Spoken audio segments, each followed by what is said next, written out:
26వ శ్లోకం. న బుద్ధి భేదం జనయేత్. ఇక్కడ బుద్ధి భూకి దాని జాయిన్ చేసి చెప్పాలి. న బుద్ధి దా కింద దావత్తు మహాప్రాణం ఉంది. బుద్ధి భేదం ఇక్కడ రెండు మహాప్రాణాలు పక్క పక్కన వచ్చినప్పుడు ఒకదానికి మహాప్రాణం పెట్టి ఇంకోటి యూజువల్ గా వదిలేస్తూ ఉంటామండి. అందరూ గమనించుకోండి, రెండు మహాప్రాణాలు వినిపించాలి. న బుద్ధి భేదం జనయేత్. ఓకేనా? జై గురు. న బుద్ధి భేదం జనయేత్. న బుద్ధి భేదం మ్యామ్. న బుద్ధి భేదం జనయేత్. దీకి కాస్త దీర్ఘం ఇచ్చినట్టు చెప్పారు. Okay ma'am. న బుద్ధి భేదం జనయేత్. న బుద్ధి భేదం జనయేత్. న బుద్ధి భేదం జనయేత్. అజ్ఞానాం కర్మ సంగినాం. అజ్ఞా జిఎన్వైఏ జ్ఞా అలా యాతో ఎండేటట్టు చూసుకోండి. అజ్ఞానాం నాకి దీర్ఘం యూజువల్ గా ఇక్కడ కట్ చేస్తారు, గమనించుకోండి. కర్మ సంగినాం అజ్ఞానాం కర్మ సంగినాం. అజ్ఞానాం కర్మ సంగినాం. అజ్ఞానాం కర్మ సంగినాం. అజ్ఞానాం కర్మ సంగినాం. అజ్ఞానాం కర్మ సంగినాం. జోషయేత్ కర్మ సర్వ జోషయేత్ సర్వకర్మాణి. జోష ముద్దగా చెప్పాలి ఆశాని. జోషయేత్ సర్వకర్మాణి. ఆణ కూడా క్లియర్ గా వినిపించాలి. ఇక్కడ యూజువల్ గా కర్మాణి అంటారు, ఆ రాని అలా ఎక్స్టెండ్ చేయకూడదు, కర్మాణి సరిపోతుంది. జోషయేత్ సర్వకర్మాణి. జోషయేత్ సర్వకర్మాణి. జోషయేత్ సర్వకర్మాణి. జోషయేత్ సర్వకర్మాణి. విద్వాన్ యుక్త సమాచరన్. విద్వాన్ వీకి దాన్ని జాయిన్ చేసి విద్ అని పట్టుకొని చెప్తే కరెక్ట్ గా వినిపిస్తుందమ్మా అక్షరాలన్నీ. విద్వాన్ యుక్త కా కింద తావొత్తు. ఆ యుక్తకి సాని జాయిన్ చేసి చెప్పాలి. సా కింద సావొత్తు ఎప్పుడున్నా సంయుక్తాక్షరాలు ఇది ద్విత్వాక్షరం అంటారు. అంటే సేమ్ ఒత్తు ఉన్నప్పుడు సా కింద సావొత్తు, దా కింద దావొత్తు అలా సేమ్ అక్షరం ఒత్తుగా వస్తే దాన్ని ద్విత్వాక్షరం అంటారు. సో దాన్ని కూడా ముందుకు జాయిన్ చేసుకొని చెప్పాలి. యుక్త సమాచరన్. యుక్త కొంచెం డ్రాగ్ చేస్తే ఆ సా కింద సావత్తు క్లియర్ గా వినిపిస్తుంది. విద్వాన్ యుక్త సమాచరన్. విద్వాన్ యుక్త సమాచరన్. విద్వాన్ యుక్త సమాచరన్. విద్వాన్ యుక్త సమాచరన్. న బుద్ధి భేదం జనయేత్. అజ్ఞానాం కర్మ సంగినాం. న బుద్ధి భేదం న బుద్ధి భేదం జనయేత్. అజ్ఞానాం కర్మ సంగినాం. న బుద్ధి భేదం జనయేత్. అజ్ఞానాం కర్మ సంగినాం. న బుద్ధి భేదం జనయేత్. అజ్ఞానాం కర్మ సంగినాం. జోషయేత్ సర్వకర్మాణి. విద్వాన్ యుక్త సమాచరన్. జోషయేత్ సర్వకర్మాణి. విద్వాన్ యుక్త సమాచరన్. జోషయేత్ సర్వకర్మాణి. విద్వాన్ యుక్త సమాచరన్. జోషయేత్ సర్వకర్మాణి. విద్వాన్ యుక్త సమాచరన్. న బుద్ధి భేదం జనయేత్. అజ్ఞానాం కర్మ సంగినాం. జోషయేత్ సర్వకర్మాణి. విద్వాన్ యుక్త సమాచరన్. న బుద్ధి భేదం जनयेत् अज्ञानां कर्मसङ्गिनां जोषयेत् सर्वकर्माणि विद्वान् युक्तः समाचरन् न बुद्धिभेदं जनयेत् अज्ञानां कर्मसङ्गिनां जोषयेत् सर्वकर्माणि विद्वान् युक्तः समाचरन् न बुद्धिभेदं जनयेत् अज्ञानां कर्मसङ्गिनां जोषयेत् सर्वकर्माणि विद्वान् युक्तः समाचरन् न बुद्धिभेदं जनयेत् अज्ञानां कर्मसङ्गिनां जोषयेत् सर्वकर्माणि विद्वान् युक्तः समाचरन् न बुद्धिभेदं जनयेत् अज्ञानां कर्मसङ्गिनां जोषयेत् सर्वकर्माणि विद्वान् युक्तः समाचरन् न बुद्धिभेदं जनयेत् अज्ञानां कर्मसङ्गिनां जोषयेत् सर्वकर्माणि विद्वान् युक्तः समाचरन् न बुद्धिभेदं जनयेत् अज्ञानां कर्मसङ्गिनां जोषयेत् सर्वकर्माणि विद्वान् युक्तः समाचरन् न बुद्धिभेदं जनयेत्. మ్యామ్ భూకి మహాప్రాణం ఇస్తున్నట్టున్నాను కదా మ్యామ్. భూకి మహాప్రాణం వస్తుందమ్మా అప్పుడప్పుడు, ఒకసారి గమనించు. Okay ma'am. न बुद्धिभेदं जनयेत् अज्ञानां कर्मसङ्गिनां जोषयेत् सर्वकर्माणि विद्वान् युक्तः समाचरन् न बुद्धिभेदं जनयेत् अज्ञानां कर्मसङ्गिनां जोषयेत् सर्वकर्माणि विद्वान् युक्तः समाचरन्. జయగదత్త మ్యామ్. జయగదత్త. శ్లోక నెంబర్ 27, 27వ శ్లోకం. ఇక్కడ కొంచెం హెచ్ సౌండ్లన్నీ క్లియర్ గా వినిపించాలండి, కొంచెం జాగ్రత్తగా గమనించండి ఈ శ్లోకాన్ని. ప్రకృతే క్రియమాణాని, పా కింద రకారం, కాకి వట్రసుడి, ఊ సౌండ్ రాకూడదు, అంతే. ఇలా నోరు వెడల్పుగా ఉన్నప్పుడే ప్రా ఎలా చెప్తామో అలా తేల్చి చెప్పాలి. ప్రాని కనుక పట్టుకొని చెప్పినట్టు అలా క్రూని పట్టుకుని ఎప్పుడు చెప్పకూడదు, అనకూడదు, అనకూడదు, అంతే తేల్చి చెప్పాలి. వట్రసుడు ఎక్కడున్నా సరే. ప్రకృతే, అక్కడ విసర్గ హెచ్ సౌండ్, కా ముందు ఎప్పుడు విసర్గ వచ్చినా హెచ్ సౌండ్ లాగా చెప్తాం. ప్రకృతే క్రియ, కా కింద రకారం ఉందండి, గమనించండి. క్రియమాణాని, క్రియ తర్వాత యా క్లియర్ గా వినిపించాలి. క్రియమాణాని, అక్కడ అనా నా రెండు పక్క పక్కనే వచ్చాయి, కొంచెం జాగ్రత్తగా చెప్పాలి. క్రియమాణాని, ఆ నా కూడా క్లియర్ గా వినిపించాలి. ప్రకృతే క్రియమాణాని, ప్రకృతే క్రియమాణాని, ప్రకృతే క్రియమాణాని, ప్రకృతే క్రియమాణాని.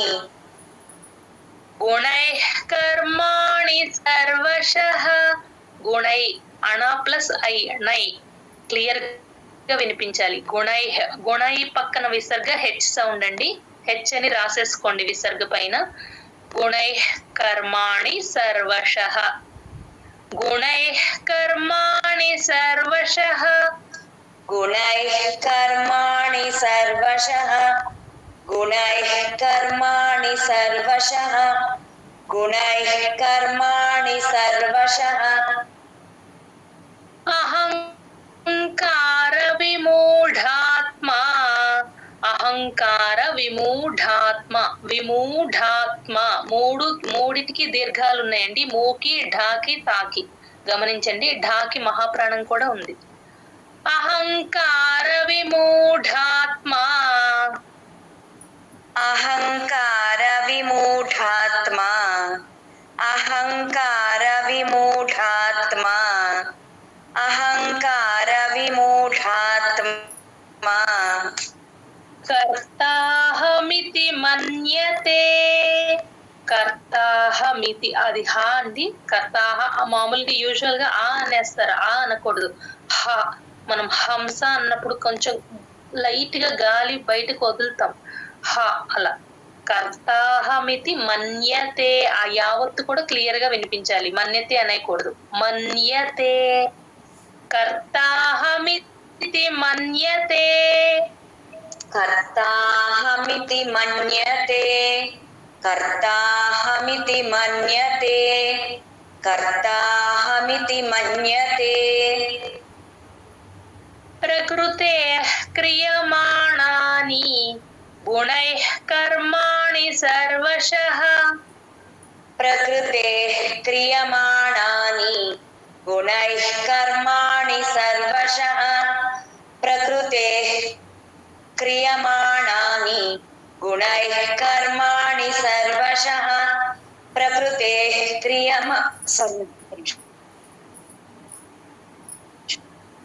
ప్రకృతే క్రియమాణాని గుణైః కర్మాణి సర్వశః. ప్రకృతే క్రియమాణాని గుణైః కర్మాణి సర్వశః. అహంకార విమూఢాత్మా కర్తాహమితి మన్యతే. అహంకార విమూఢాత్మా కర్తాహమితి మన్యతే. అహంకార విమూఢాత్మా కర్తాహమితి మన్యతే. అహంకార విమూఢాత్మా కర్తాహమితి మన్యతే.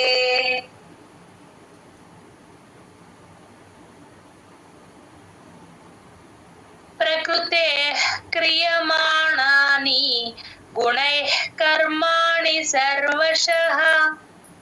అహంకార విమూఢాత్మా కర్తాహమితి మన్యతే. ప్రకృతే క్రియమాణాని గుణైః కర్మాణి సర్వశః. అహంకార విమూఢాత్మా కర్తాహమితి మన్యతే. ప్రకృతే క్రియమాణాని గుణైః కర్మాణి సర్వశః. అహంకార విమూఢాత్మా కర్తాహమితి మన్యతే. ప్రకృతే క్రియమాణాని గుణైః కర్మాణి సర్వశః. అహంకార విమూఢాత్మా కర్తాహమితి మన్యతే. ప్రకృతే క్రియమాణాని గుణైః కర్మాణి సర్వశః. అహంకార విమూఢాత్మా కర్తాహమితి మన్యతే.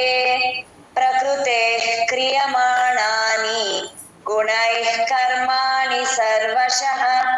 అహంకార విమూఢాత్మా కర్తాహమితి మన్యతే. ప్రకృతే క్రియమాణాని గుణైః కర్మాణి సర్వశః. అహంకార విమూఢాత్మా కర్తాహమితి మన్యతే. ప్రకృతే క్రియమాణాని గుణైః కర్మాణి సర్వశః. అహంకార విమూఢాత్మా కర్తాహమితి మన్యతే. ప్రకృతే క్రియమాణాని గుణైః కర్మాణి సర్వశః. అహంకార విమూఢాత్మా కర్తాహమితి మన్యతే. జై గురుదత్త మ్యామ్. జై గురుదత్త. శ్లోక నెంబర్ 28, 28వ శ్లోకం.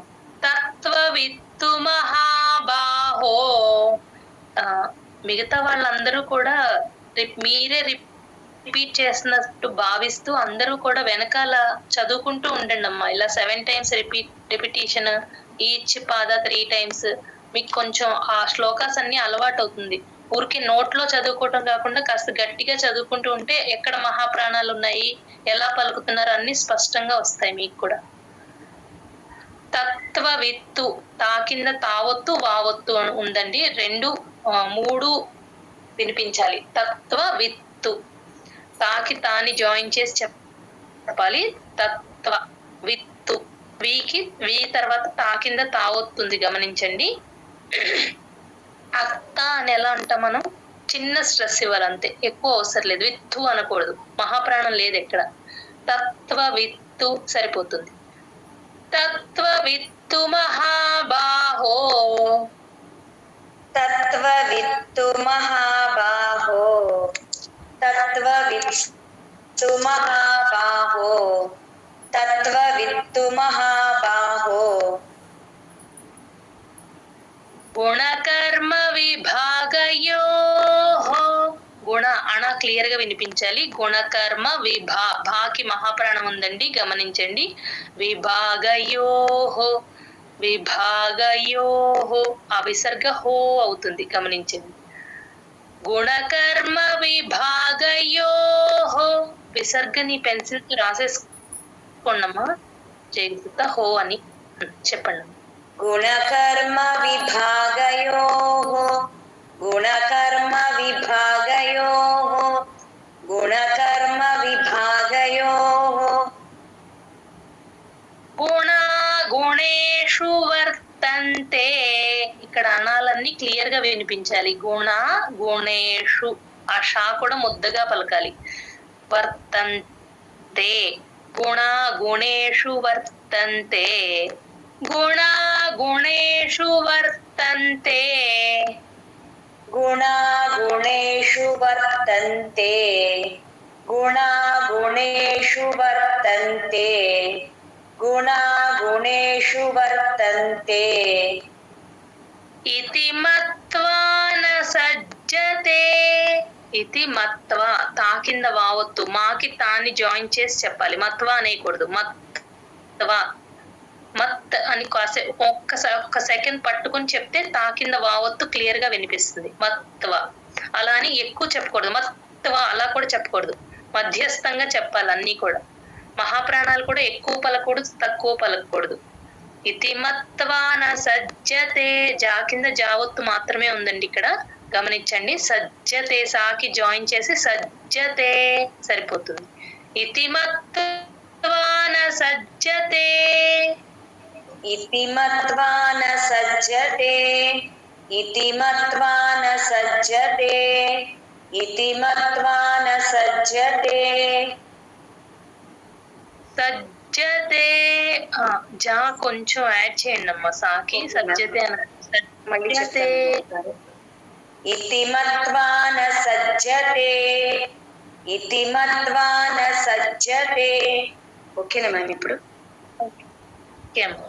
తత్వ విత్తు మహాబాహో, గుణకర్మ విభాగయోః, తత్వ విత్తు మహాబాహో, గుణకర్మ విభాగయోః, తత్వ విత్తు మహాబాహో, గుణకర్మ విభాగయోః, తత్వ విత్తు మహాబాహో, గుణకర్మ విభాగయోః.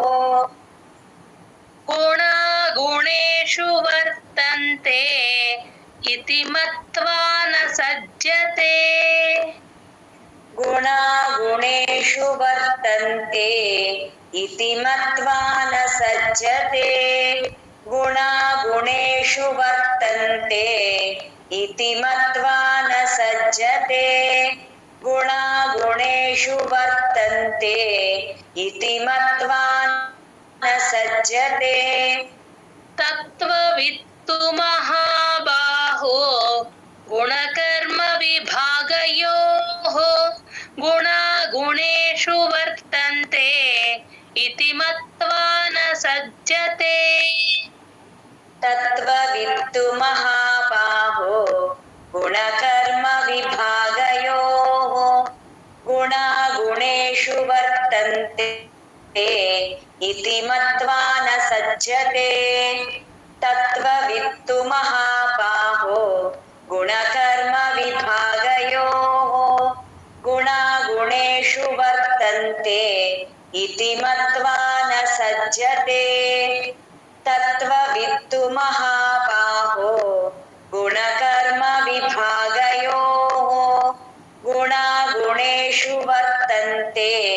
इति मत्वा न सज्जते तत्त्ववित्तु महाबाहो गुणकर्मविभागयोः गुणागुणेषु वर्तन्ते इति मत्वा न सज्जते तत्त्ववित्तु महाबाहो गुणकर्मविभागयोः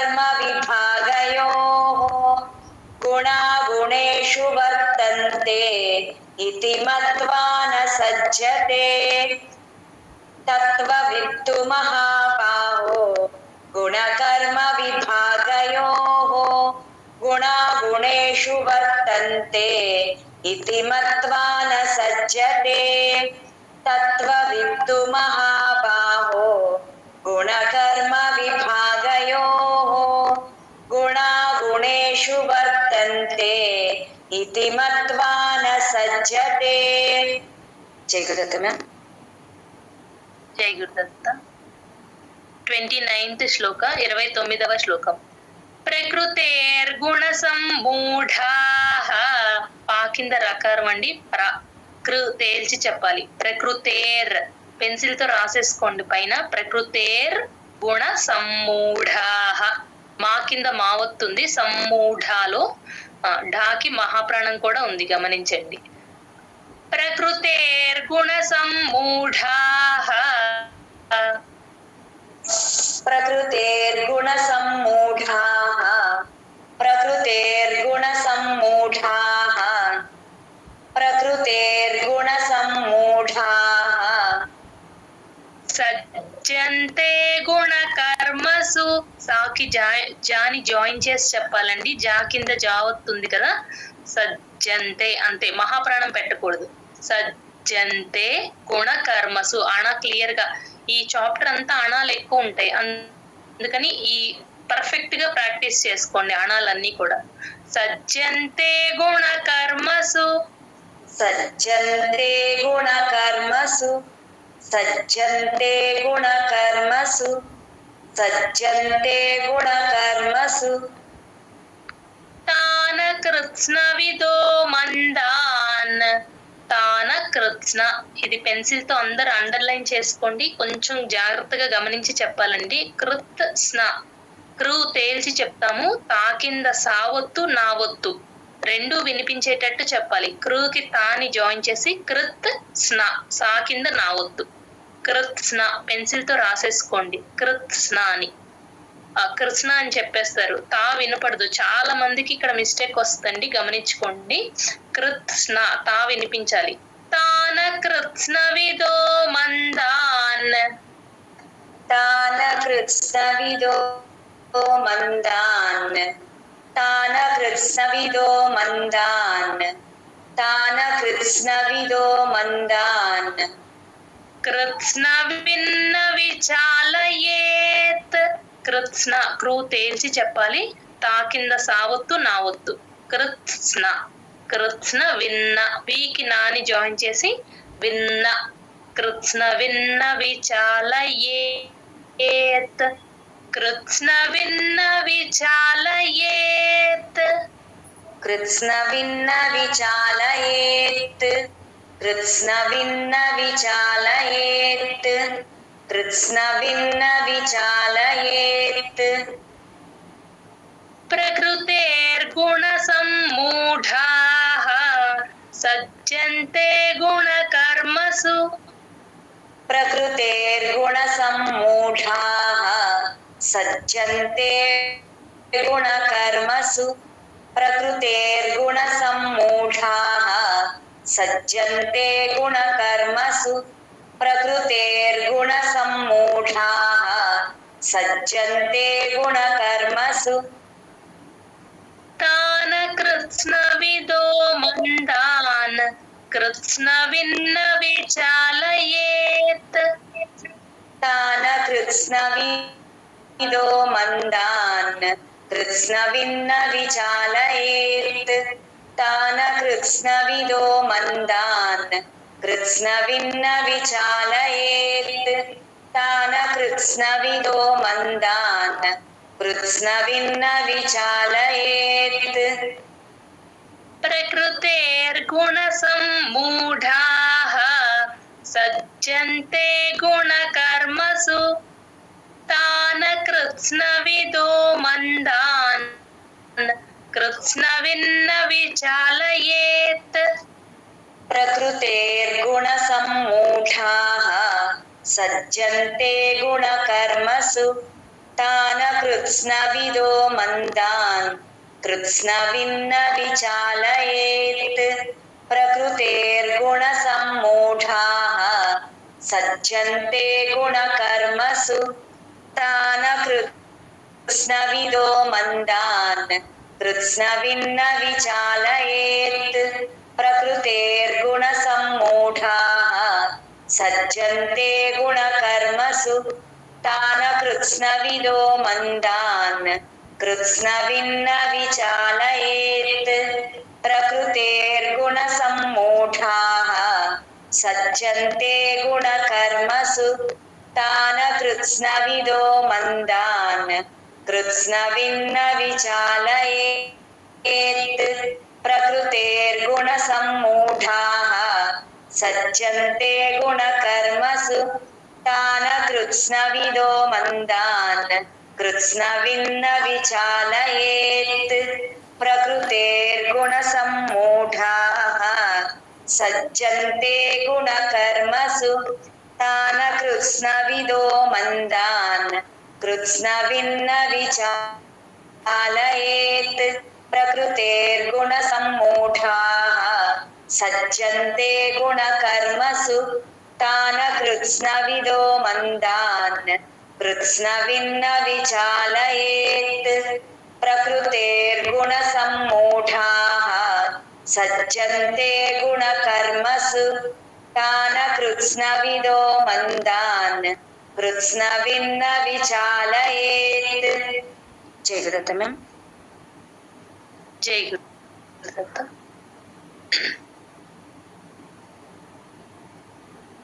30th శ్లోక నెంబర్ 30. మయి సర్వాణి కర్మాణి.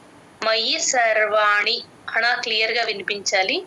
మయి సర్వాణి కర్మాణి. అక్కడ అణాలు కాస్త జాగ్రత్తగా గమనించుకొని చెప్పండి అమ్మా అందరూ కూడా.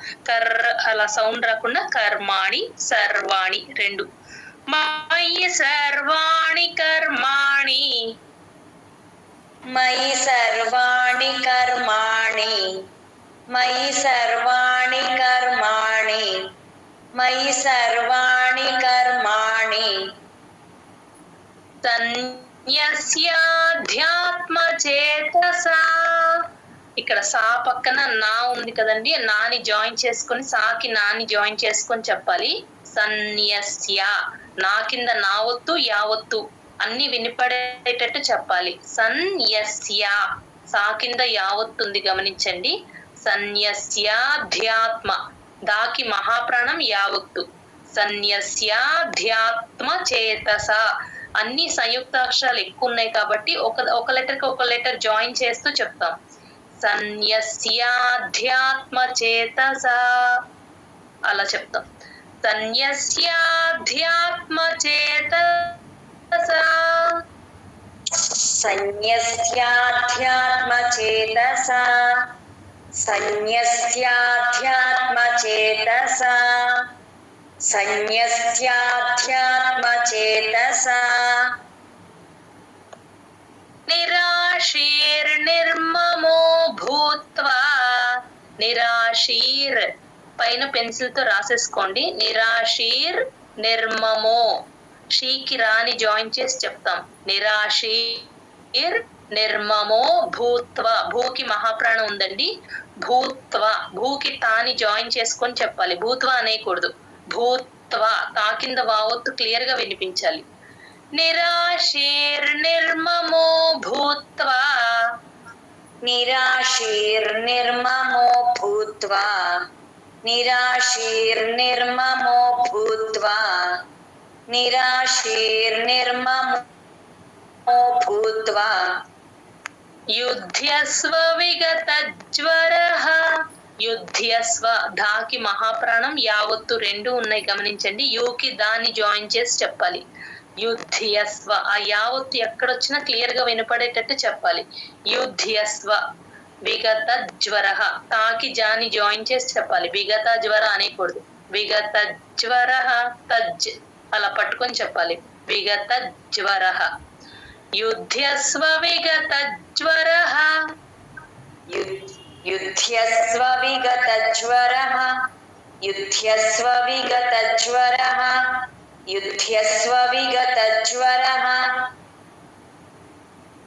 మయి సర్వాణి కర్మాణి సన్యస్యాధ్యాస. మయి సర్వాణి కర్మాణి సన్యస్యాధ్యాత్మచేతసా మయి సర్వాణి కర్మాణి సన్యస్యాధ్యాత్మచేతసా మయి సర్వాణి కర్మాణి సన్యస్యాధ్యాత్మచేతసా నిరాశీర్నిర్మమో భూత్వా యుధ్యస్వ విగతజ్వరః. నిరాశీర్నిర్మమో భూత్వా యుధ్యస్వ విగతజ్వరః నిరాశీర్నిర్మమో భూత్వా యుధ్యస్వ విగతజ్వరః నిరాశీర్నిర్మమో భూత్వా యుధ్యస్వ విగతజ్వరః మయి సర్వాణి కర్మాణి సన్యస్యాధ్యాత్మచేతసా నిరాశీర్నిర్మమో భూత్వా యుధ్యస్వ విగతజ్వరః. మయి సర్వాణి కర్మాణి సన్యస్యాధ్యాత్మచేతసా నిరాశీర్నిర్మమో భూత్వా యుధ్యస్వ విగతజ్వరః మయి సర్వాణి కర్మాణి సన్యస్యాధ్యాత్మచేతసా నిరాశీర్నిర్మమో భూత్వా యుధ్యస్వ విగతజ్వరః మయి సర్వాణి కర్మాణి సన్యస్యాధ్యాత్మచేతసా నిరాశీర్నిర్మమో భూత్వా యుధ్యస్వ విగతజ్వరః మయి సర్వాణి కర్మాణి ఆధ్యాత్మచేతసా నిరాశీర్నిర్మమో భూత్వా యుధ్యస్వ విగతజ్వరః మయి సర్వాణి కర్మాణి సన్యస్యాధ్యాత్మచేతసా నిరాశీర్నిర్మమో భూత్వా యుధ్యస్వ విగతజ్వరః మయి సర్వాణి కర్మాణి సన్యస్యాధ్యాత్మచేతసా నిరాశీర్నిర్మమో భూత్వా యుధ్యస్వ విగతజ్వరః మయి సర్వాణి కర్మాణి సన్యస్యాధ్యాత్మచేతసా నిరాశీర్నిర్మమో భూత్వా యుధ్యస్వ విగతజ్వరః మయి సర్వాణి కర్మాణి సన్యస్యాధ్యాత్మచేతసా నిరాశీర్నిర్మమో భూత్వా యుధ్యస్వ విగతజ్వరః మయి సర్వాణి కర్మాణి సన్యస్యాధ్యాత్మచేతసా నిరాశీర్నిర్మమో భూత్వా యుధ్యస్వ విగతజ్వరః. జై గురుదత్త మ్యామ్. జై గురుదత్త. కావ్య గారు ఒకసారి హ్యాండ్ రైజ్ చేస్తారా? షర్మిల గారు బాగా రిపీట్ చేశారమ్మా. ఈరోజు శ్లోకాన్ని ఒకసారి ఆర్డర్ లో చదవండి. Okay ma'am. నమే పార్థాస్తి కర్తవ్యం త్రిషు లోకేషు కించన నానవాప్తమవాప్తవ్యం వర్త ఏవ చ కర్మణి యది హ్యహం న వర్తేయ జాతు కర్మణ్యతంద్రితః మమ వర్త్మానువర్తంతే మనుష్యాః పార్థ సర్వశః उत्सीदेयुरिमे लोकाः न कुर्यां कर्म चेदहम् शङ्करस्य च कर्ता स्याम् उपहन्यामि मा प्रजाः सत्ताः कर्मण्य विद्वांसः यथा कुर्वन्ति भारत कुर्यात् विद्वांस्तथा सक्तः चिकीर्षुर्लोकसङ्ग्रहम् न बुद्धिभेदं जनयेत् अज्ञानां कर्मसङ्गिनां जोषयेत् सर्वकर्माणि विद्वान् युक्तः समाचरन् प्रकृतेः क्रियमाणानि गुणैः कर्माणि सर्वशः अहङ्कारविमूढात्मा कर्ताहमिति मन्यते తత్వవిత్తు మ్యామ్ అహంకార ఆ లైన్ మళ్ళీ చెప్పండి అమ్మా, కట్ అయిపోయింది. అహంకార విమూఢాత్మా కర్తాహమితి మన్యతే తత్వవిత్తు మహాబాహో గుణకర్మ విభాగయోః గుణేషు వర్తంతే ఇతి మత్వా న సజ్జతే प्रकृतेर्गुणसम्मूढाः सज्जन्ते गुणकर्मसु तान् कृत्स्नविदो मन्दान् कृत्स्नविन्न विचालयेत् मयि सर्वाणि कर्माणि सन्न्यस्याध्यात्मचेतसा निराशीर्निर्ममो भूत्वा युध्यस्व विगतज्वरः. అందరూ ఇప్పుడు చెప్పిన జ్ఞానానందమయం దేవం నిర్మల స్ఫటికాకృతిం ఆధారం సర్వ విద్యానాం హయగ్రీవముపాస్మహే. ఏతత్ ఫలం శ్రీ సద్గురు చరణారవిందార్పణమస్తు. జై గురుదత్త.